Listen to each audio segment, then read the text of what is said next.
How you doing, guys and gals? Big Guy here, and this is the very first video on Tabletop Tantrums. And today we're going to cover Map Making 101, choosing your size. When it comes to maps of a tabletop game, you generally have three different sizes of maps.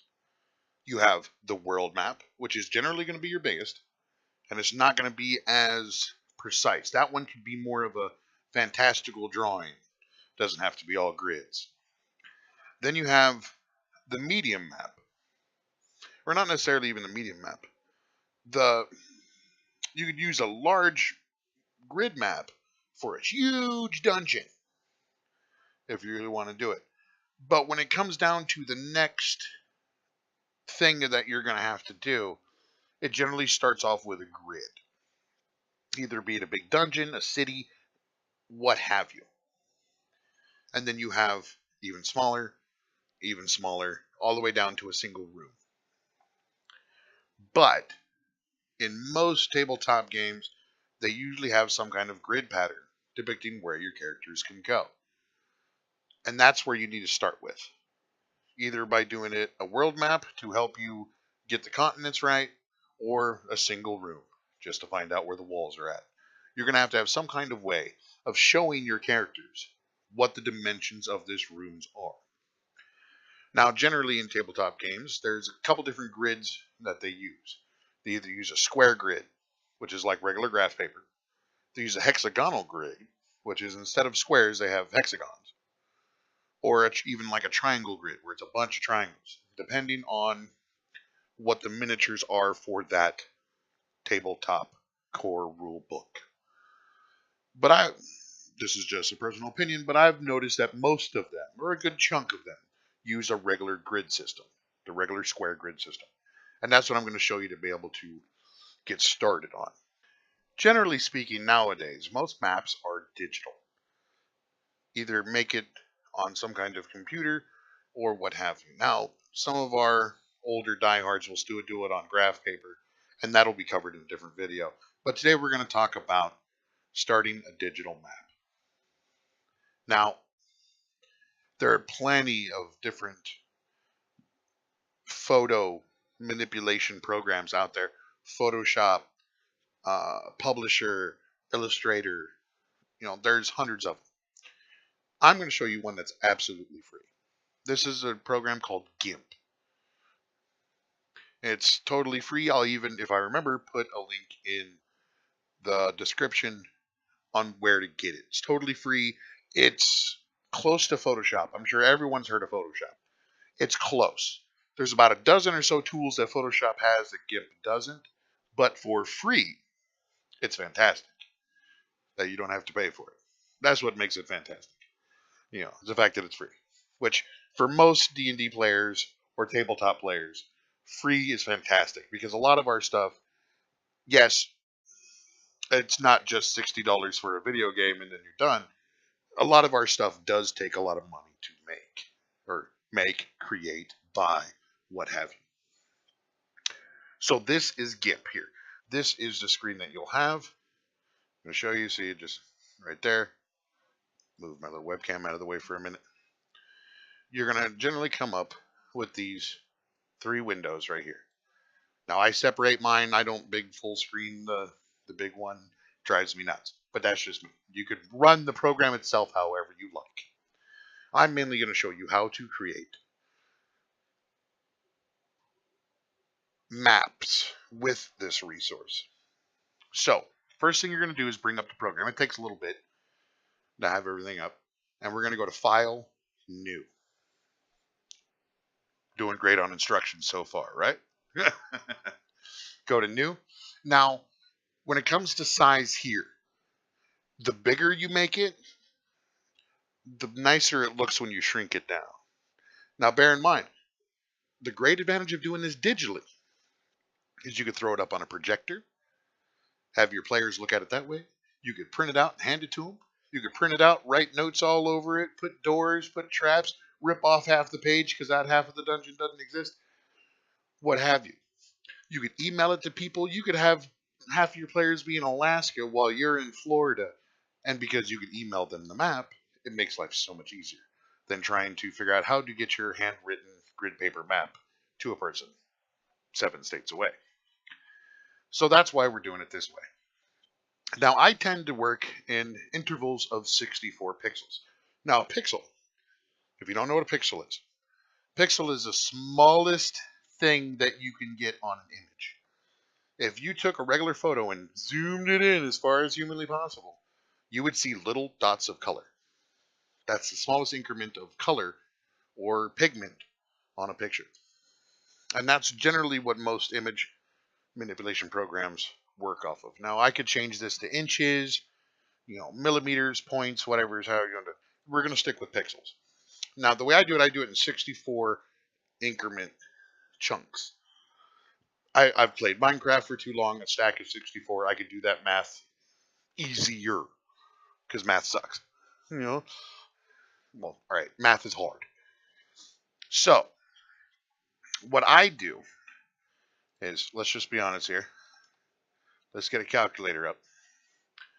Is I want it to be as big as humanly possible without killing the system on how big this picture is. So 3,200, if you divide that by 64, that's going to be 50 blocks. 50 blocks. So 50 blocks wide by 50 blocks wide. I would suggest doing them as a square. You could do them in any size increment you want. You can make the top of it 3 inches wide and make the rest of your map 50 feet. It doesn't really matter. But I'm going to suggest square, especially when you're first starting out. So let's do 3,200 by 3,200. Simple. All you got to do is do that. Put that in there. Now, the other thing I would suggest is when starting a map in GIMP, hit the advanced options right there. Go down to this drop-down menu and hit transparency right here. See that where it says transparency? That means there's going to be no background image. No background white board that you got to deal with. It's just going to be a empty space. So hit OK. There you go. Now you end up with this. Now this this grid right here, this checkerboard back here, that just means that there's literally nothing there. Nothing. Zilch, nada, zipola. Nothing there. Now we're going to take this background here, right click it, and go create new layer. Now we're going to go ahead and call this one, this is the way I do it, call it grid. Okay. So we have this. Now this background here, for you guys seeing it easier, I'm going to go ahead and fill it in with white.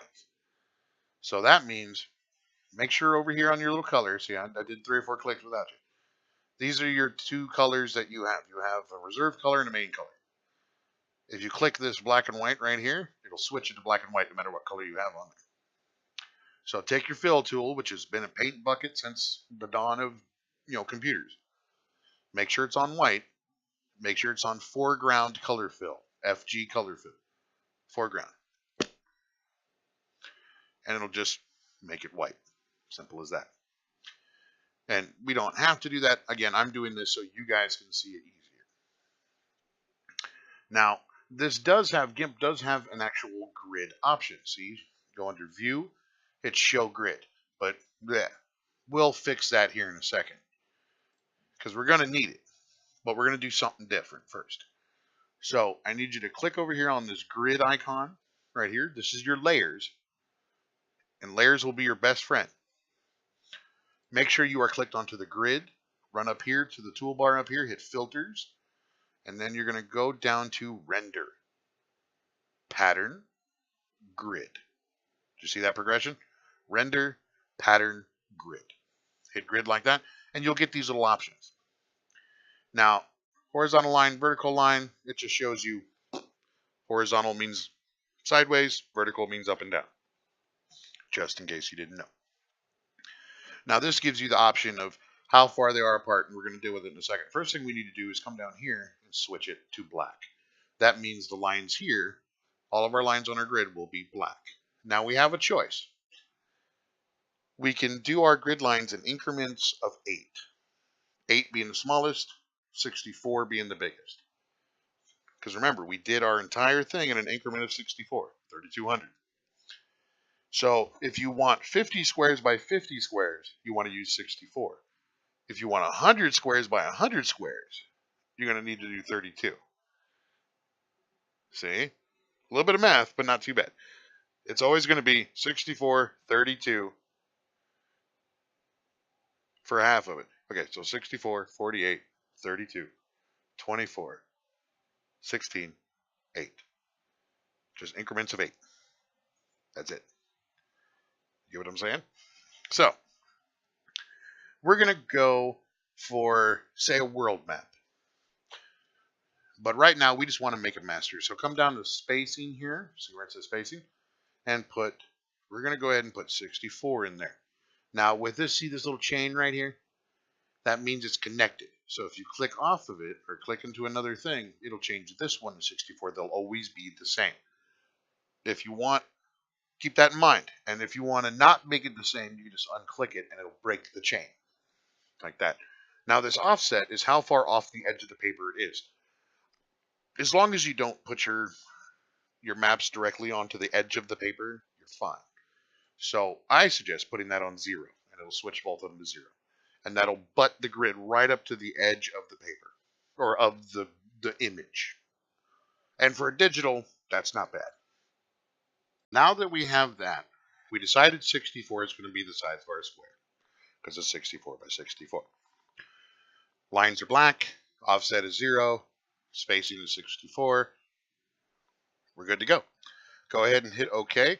We already clicked on the grid icon, so we'll be on that layer, and boom. Instant graph paper. Isn't that nice? You could technically print this out right now and have free graph paper. Isn't that crazy? And it's all based on your measurements. So you can make graph paper however big or small you want. So now that we have the grid, and just to make sure, click off the background, grid's still there, click off the grid. See this little eyeball that I'm pushing? That allows you to see or not see the layer. So what we want to do is come up here. See how it's got this another little square up here? You want to click that, and it's going to add a little chain onto it that locks it. That locks it. So you could be on this layer all you want. And see how I'm moving the background, the white part? See that? That should lock the layer. I don't think it did, though. It did not. See how we moved it? Did we move it? We did. Okay, so if you want to go back a few steps, I thought that locked it, but I guess not. Just hit Control-Z on your keyboard, and it'll put it back. It'll go back in steps in your history. I think it saves like 20 steps or something along those lines. So now that we have this, now here's another big thing that we need to do. We need to save this right now. See how it says Untitled up here? Untitled. Doesn't have a name. It's not saved. Now, anybody who's dealt with computers forever knows that you want to make a master.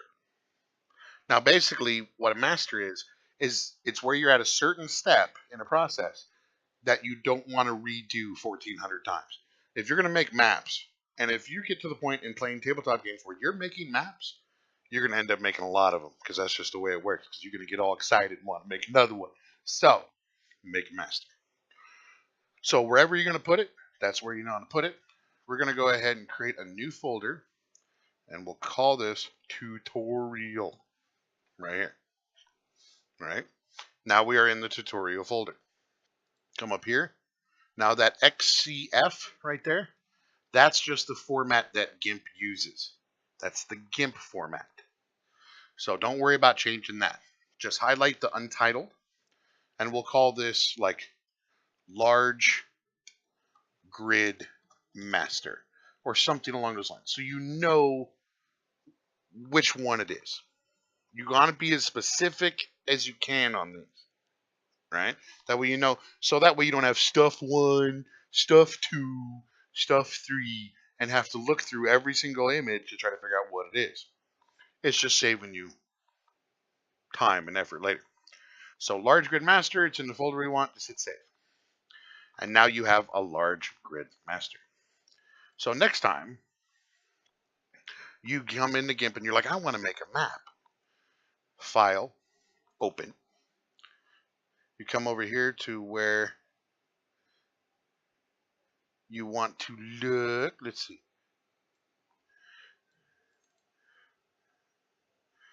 Find your large grid master or grist.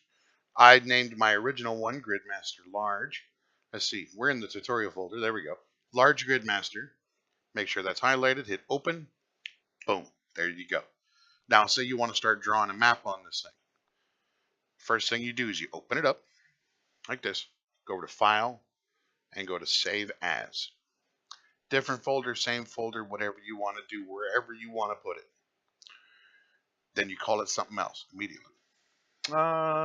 Just as an example, say we're making a hospital. Maybe it's a modern campaign. Maybe it's a field hospital in the Civil War. Whatever, what have you. Call it something else immediately. And hit save. Like this. And now you see up here in the corner it says hospital. Right? Now, you don't like that one. You want to do something good. So save as. This is just an example. Tutorial 1. Right? Save. Now it's tutorial 1 up in that left corner. See what I'm saying? So now when we open, see how it says tutorial 1, hospital. There's 3 technical copies of your grid right now on your computer because you haven't added anything to any of them.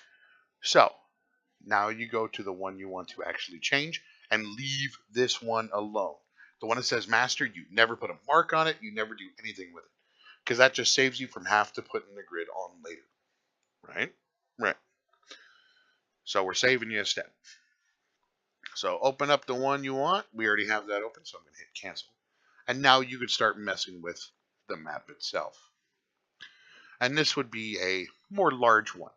Now I'm going to show you an example of making, say, this one a bigger map without actually having to make it bigger.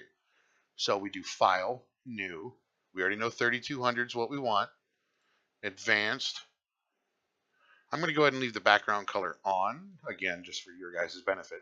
I usually don't even have a background layer, but that's okay. Hit OK.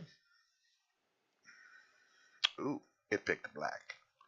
Go over to the Fill tool, foreground color fill, make sure we're on the white. Badook. It'll switch it to white if that's a problem. Right click on background, hit new layer, grid, right? Just like we did before, right? But we're technically making this a bigger map. So how did we do it before? Filters, render, pattern, grid. Now last time we did 64 black lines, no offset, right? You want to make it bigger? Put 32. Now it'll technically be half or twice as big as 64. Hit OK. Squares got really small, didn't it? So now you have, it's now 100 squares by 100 squares. Same size, 50 squares by 50 squares. See the difference? This would be more accurate or more appropriate for, say, a world map, where you need the not so many details and broad strokes of what the map looks like. Where here, you're going to probably get into some rooms, you want to be a little bit more specific. So it is important. We could even, now that we have this, we could even save it. Save as. We're in the right folder, so we'll call it extra large. Oop, I like to do capitals. Extra large grid master. Save. We're good to go. Now we could save as, call it something else, and start making our map. Now if you want smaller, That's when I would personally say change the actual size. So new, what's half of 32? 16, right? So 1600, 1600. Now I generally don't change the size of the square, like how we change it from 64 to 32. We got to do this again. Change it to white. I usually leave it 64. But one way of changing the size, if you want to keep your squares the exact same size, and there is a reason for that. Like the reason why I keep all of my squares 64 pixels by 64 pixels. Say I drew something on this map right here that I wanted to put on this map. Copy and paste. It's going to be different. This one's 32 pixels wide per block. By this one is 64 pixels per block. So if we move something from here to here, it's going to be half the size, and vice versa. So if you leave, we'll go ahead and exit out that one. If you leave all of your squares at 64 pixels, filters, render, pattern, grid. Oh, we messed up. Look, we don't have another layer. Cancel. Right click, new layer, grid. Filters, render, pattern, grid. So we want to leave this at 64. Now remember, this one has the less room. This one 1800 pixels by 1800 pixels. So by default, this map is going to be smaller than this map by default. But if you want to move something from that one to this one, from this one to this one, it'll be the exact same size and fit in the squares correctly, and vice versa from here to there. Say you made one big huge cavern on here and realized, crap, I need more cavern than that. You could grab the whole thing, shove it in this one, and still have it work and be able to keep going. Hence why I leave all of my blocks on the grid at 64 pixels. Now, the reason why we make a grid and not use the view grid is because when you just do the view grid, it doesn't print with that grid. And that's going to be important later as we show off in other videos. So now I'm going to show you how to mess with this grid here, because I'll show you. Look, I'll click it. Boom, totally wrong. Totally wrong, right? That was under view, right? Show grid, snap to grid. Snap to grid will be really important later. Go over to image, just one to the right of that. Go down to configure grid. See, look at this, 10, offset we want to leave 0, width we have at what? 64, right? Look, it matched up. That's what we want.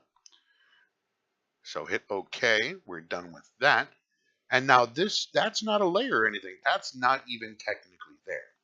So we're going to go over to this eyeball and I'll prove it to you. So let's turn off that and hit this little eyeball. Boom, we have no grid, right? View, show grid. Now we have a grid, but it's non-interactable. Non-interactable. You could use this one while you're creating the map and then use this one while you're printing. Does that make sense? Cool. So this is how you create different sizes of masters. We're not even to the map part yet. This is just creating the masters, so making a map later will be easier. So next video, we're going to go over some of the other things that you can do to make your map making life easier in GIMP. I'm going to be mainly using GIMP because free is what I can afford. And I'm sure free is what everyone else can afford as well. You could always afford free. So next episode, we're going to go over some patterns. We're going to go over some brush sizes and some other things that are essential to having your map come out correctly. And as an example, I'm going to switch over to what an example of what you can do with what this video series will be covering. Here's an example of a map that you can create with the free program GIMP, as we've been looking at through this whole episode. As you can see, it looks like not necessarily a professional map, but a pretty good one, especially considering it only took me an hour to do, from creating the templates or the masters that we created earlier in this episode, all the way to this. It only took about an hour, so not too bad. And as you can see, it's got quite a bit of detail. It's got all kinds of different rooms and caves, and it looks like there's water. You know, there's blue, there's gray stuff. So you can actually get a pretty good map out of a free picture editing software. And that's what we're going to get to slowly but surely. So thank you for joining today on our very first episode of Tabletop Tantrums, where we're going to slowly go over the more technical part of being a GM or a DM, just a tabletop game master. If you want to create your own resources and things like that, that's what we're going to cover here on this channel. So stay tuned. Next episode, we're going to talk about some of the brushes and things we need to be able to create that nice fancy map we just saw. So I'm Big Guy. If you like what we're doing, please leave a like, subscribe, tell all your D&D friends, all your tabletop friends, that we're going to make us some maps, and we're going to make us some other cool things that will go with our game and make our game even better. This is Big Guy signing off. Have a good one, guys and gals.